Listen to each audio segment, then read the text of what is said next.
I'm Jessamyn, and I'm from Oregon in the US.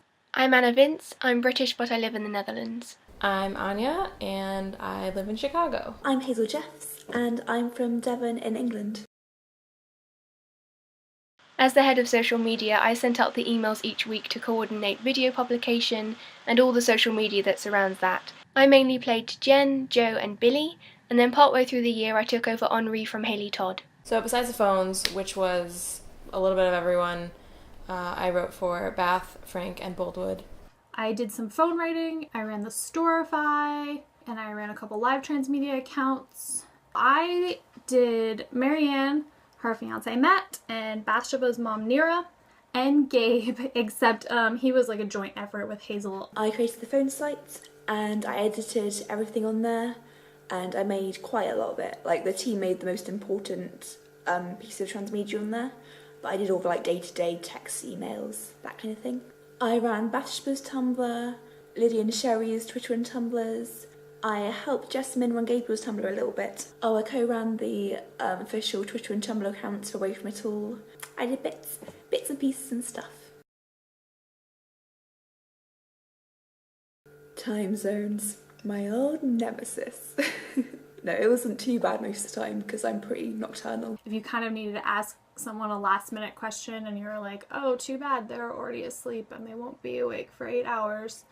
Unless it's Hazel, because she just doesn't sleep.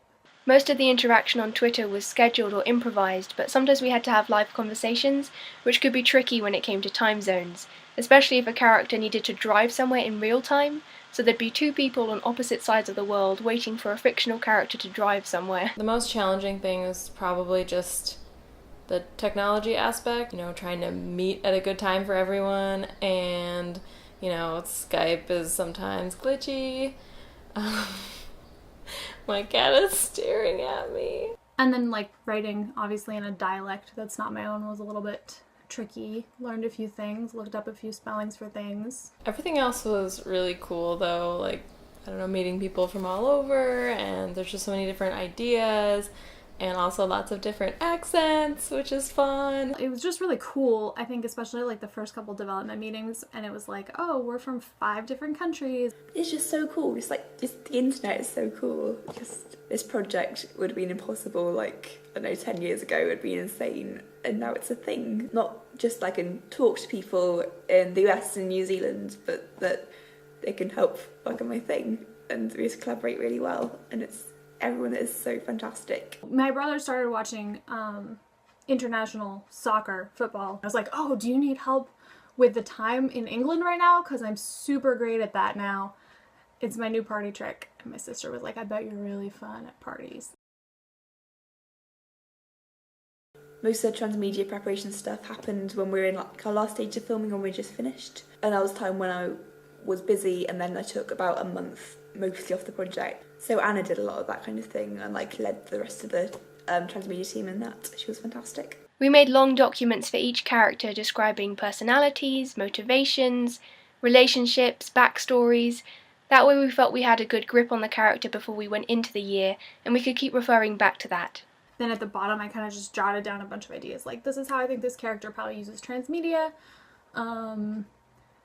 This is probably which accounts they have, which I think we also talked about kind of as a team. For the phones, it was kind of fun to figure out, do they use emojis? How do they type? Do they capitalize their letters or not? So, that kind of thing. It also applies to, Twitter, and I don't really do any Tumblr stuff, but Twitter. Jen is very sociable, and she's an English student, so she generally uses correct grammar, correct spelling, correct capitalization, punctuation, and she uses a lot of emojis. Jen uses Twitter and Instagram to connect with people and to share moments in her life. Boldwood, super out of touch with the youths, doesn't really know what he's doing on Twitter, which is why, the stuff that he posts on there isn't very interesting because he doesn't really know what he's doing, but he's trying. Liddy just posts way too much about everything that pops into her head. She so wants connection and laughter in her life, and just draw the warmth in. And yeah, she so wants a hero's journey and all this adventure and stuff, so she looks to fandoms for that. And she also uses it to try and pull her friends into being silly and being online and stuff as well, just because that's the kind of person she is. Yeah, and just like tease them a bit, because again, Slytherin, that's our girl. Joe's Tumblr is a place of escapism and, over the course of the year, a place of healing for him. Joe is very reserved, so he hardly ever uses exclamation marks. He's a lot more toned down, and I decided his phone would be older so he doesn't have emojis on it, and has to do with the old school typed out ones. So for Muírenn, I thought she's like super busy, so she's probably not going to post a lot. She had a lot of cool hobbies and like great sense of style, so it was really easy to keep up like Instagram and Pinterest for her, and then interacting with Matt a little bit. He was basically just like a support character for her, honestly, so mostly he just interacted with her. And I didn't want them to like use social media for like important relationship stuff. You know, I feel like there were people who keep their private lives pretty private, and social media is just like kind of a fun thing that they do a little bit. Frank, he's kind of all over the place. He's a flighty dude, no pun intended, RAF, I don't know. He's not very consistent on social media. Nira was kind of like, I made her like the ultimate like mom who doesn't know how to use social media, especially Twitter, so like she was kind of constantly subtweeting at Beth, but like I'm sure she doesn't know the word subtweet. Sherry uses social media a lot more kind of reflectively, I guess, kind of to talk about the good things in her life and to like promote causes that she believes in. Yeah, put up quotes that she loves because words and literature are really important to her. Billy uses Twitter to stay in contact with the Weatherbury gang and also to know what's going on in the engineering world, particularly with issues like women in STEM. Billy is an engineering student, and I wanted the way she typed to come across as almost mathematical. She's very economic in the way she writes. She doesn't use excess words, and if she can shorten down a word, she will. Start off with Beth. Someone has quite a lot of like rants in it, and I don't know, I think it's the place online where she's the most unfiltered. To begin with, it's a lot of like aspirational stuff about how she wants to live her life and like the plan. Yeah, and all stuff about like fuck everyone else, like go live your life, huge wacky things. That starts to get like more and more kind of disillusioned as she goes along. And then when she was with Frank, everything went like super romantic, but like really sad at the same time. And all the romantic quotes, all trying to like desperately trying to connect her experience to like what she thought she should be feeling and experiencing. It's just like during coffee breaks and stuff, she goes on there and like, yeah, she's trying to find a language to like express her life experience, and she does that through a lot of different quotes. As for Beth, for Twitter, she, is like trying to be fun and cool, but also, a little professional. That's why her bio's like a little bit pretentious. Gabe was the hardest. I was actually really intimidated when they assigned me Gabe, and so I was like, this character's really different from my personality, and I'm kind of intimidated to write him. But fortunately, Hazel did most of that kind of stuff. Usually if you saw like longer written posts, they were from her, and I did like more like random day-to-day stuff, and just like establishing a clear style for him, which was like, we decided he just kind of would like ramble and like not worry about typos and spelling very much. I think Hazel said her theory was like he just had autocorrect turned off on his phone because it stressed him out. And then like his Instagram, I was like, well, I think he would take like a lot of pictures of beautiful stuff. He really like admires like sunsets and stuff, but he would be like crap at using Instagram and just use like really ugly filters. I didn't want him to be like too savvy. So typos and crappy Instagram, that's the Gabriel Oak aesthetic. What didn't I learn working on AFitA? Who was I before AFitA? I mean, I think I learned a lot of good like collaborating, working in a team skills, and just like some really great tools. I think Hazel brought a lot of stuff over from when she'd worked with pencil ink on Missile Arch. So like stuff like Writer Duet and Trello and Doodle. On the social media side, I definitely learnt more HTML from doing things like the website. Well, I actually like learned the story of Far From the Madding Crowd, which I had heard of but never seen. I had never seen the movie or read the book.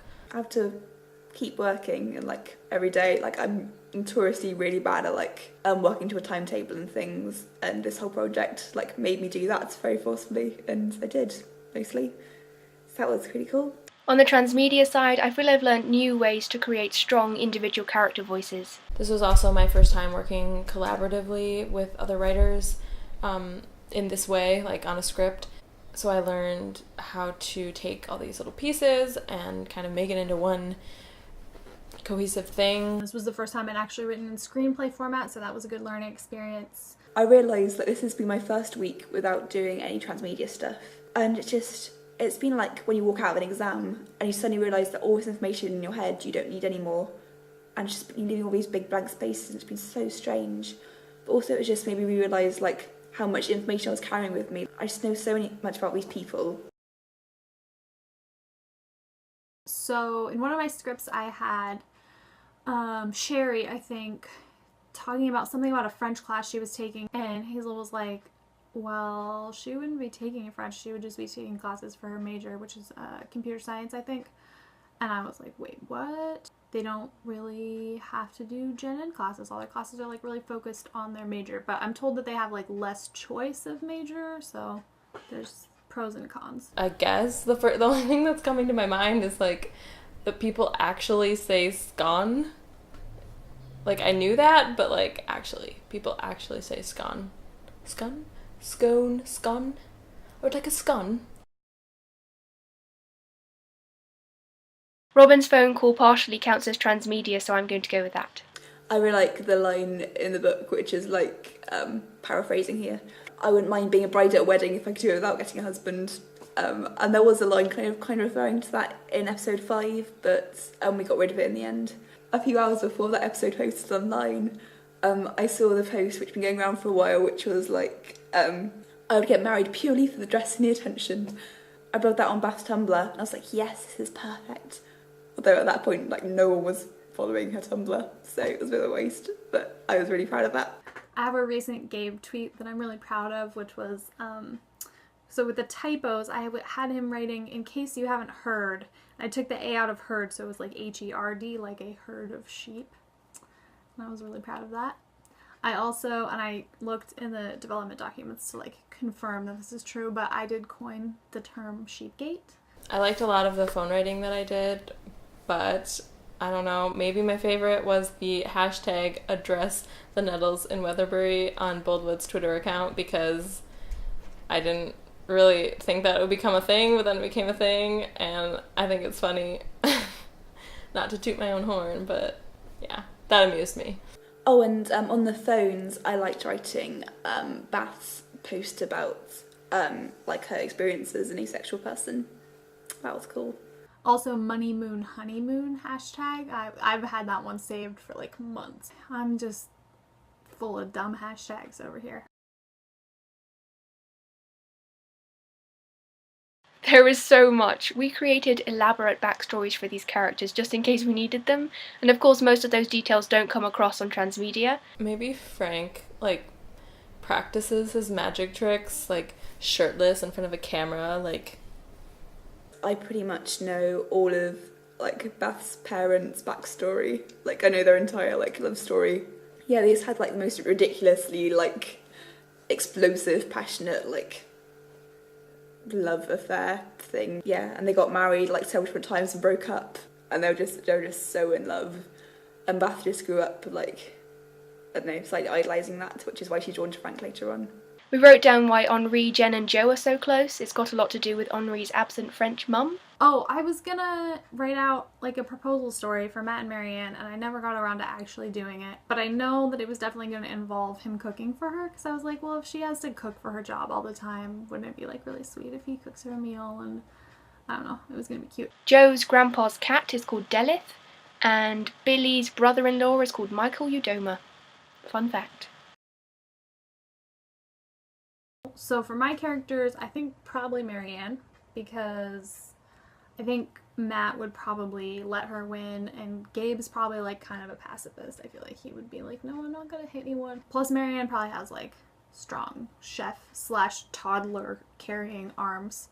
Although Nira might be a contender. She works in retail. She probably has to be like really fierce. Battle of the away from it all moms. I think if they're allowed to team up, Beth and Gabe would be like unstoppable. Gabe would like stop them from dying in this really stupid way, like safety and like building shelters for them, and then Beth would just like be able to get into space where she could like kill people and by any means possible keep them alive and all that. If they couldn't team up, Gabe would be useless. I think Beth would still probably win a battle. Well, between Frank, Bathsheba, and Boldwood, I mean, Bath, like, obviously, right? The other two don't stand a chance. She basically did that. That was basically the plot of the whole story, right? Bath wins. Beats terrible men. Oh god, there's a spider. It's coming down. There's a spider. No. Billy. She'd be able to invent some amazing revolving weapon. I'm gonna miss everything. I'm gonna miss working with everyone. Probably everyone's gonna say that, but it's true. Like, it's been such an awesome group to be a part of, and everyone's super smart and cool and funny, and I hope that the Facebook group goes on forever because I love it. Just talking with all the people on the team all the time, although a bunch of them are working on my next web series, so... I would say the people, but the majority of the Transmedia crew is working on Travelling Lemon Productions' Twincidence, so I don't need to miss them. I'm going to miss the rest of the team a lot, but we are working on a few other projects with most of the same people, but again, it's not all the people, like, yeah, especially not all the writers. And it's also really fun seeing people's, like, the audience's reactions to things and their thoughts, and yeah, I guess that won't necessarily go away, but it's fun seeing it, you know, live. I'm probably going to miss the phone less, although I'm really glad we did that. Like, that was almost like the original concept of the series, and that it actually happened is something I'm like, yes about. I was never really expecting like all that many people to look through it, honestly. I'm still really proud of telling a story that way. I will miss these characters. When you're part of Transmedia, you get to sort of live in a parallel world for a little while, which is really fun, and I'll miss that. I'll definitely, I'm sad to let go of my characters and like go into the world, make good choices, live happily ever after. I'm gonna miss my characters. Like, chatting to everyone as Liddy is such like a freeing thing because I'm more outspoken online than I am in person, but even online there's certain like shields, and Liddy will just go out and talk to anyone, and that's so much fun.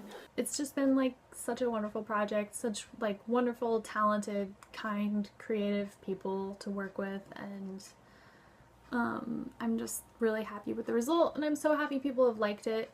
You know, we won a Transmedia award, and just like the comments and everything have been so sweet, and I'm really proud of it. So thanks team for being amazing, and thanks fans for watching, and bye guys.